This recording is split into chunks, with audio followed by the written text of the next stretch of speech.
Ayan guys, nakita ninyo yun guys. Puntahan nga natin yan. Ayan, sa may mga Valentines dyan, may ka-Valentino. Ayan. Ka-Valentina. Pag sinabi mo kasing Valentina, parang si Valentina yung ahas. No? Ayan guys.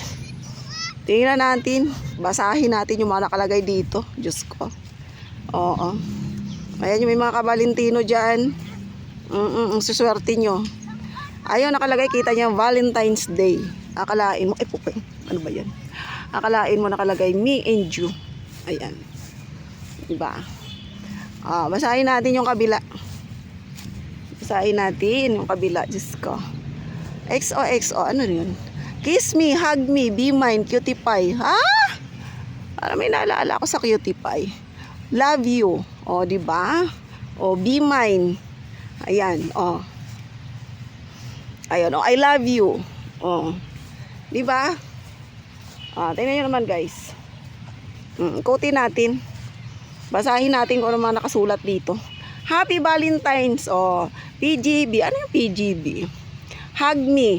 PGB daw. Ano yung pag-ibig na walang hanggan? Pag-ibig. Oh, ayan. Love me, kiss me. Ay, ewan. Yung love me para sa family, yung kiss me para sa family.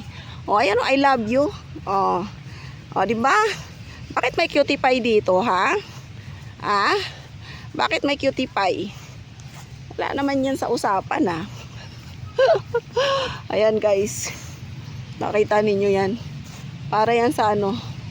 Okay. May CR sa loob. Ano kaya mayroon na? Para to sa Valentine's Day. Pinaghahandaan nila. So, ayun po. Sa may mga ka-Valentino dyan. Valentina. Yun, oh, ayan. Para sa inyo to. Congrats sa inyo, ha. Oo. Pag naghiwalay kayo, condolence. Ayan, bye-bye muna guys. Ayan, oh. Panoorin nyo ito. Ayan, kung kayo ay in love. Oh, pag hindi, wag na. Baka sumakit ang inyong mga puso dyan. Ayan, bye-bye guys.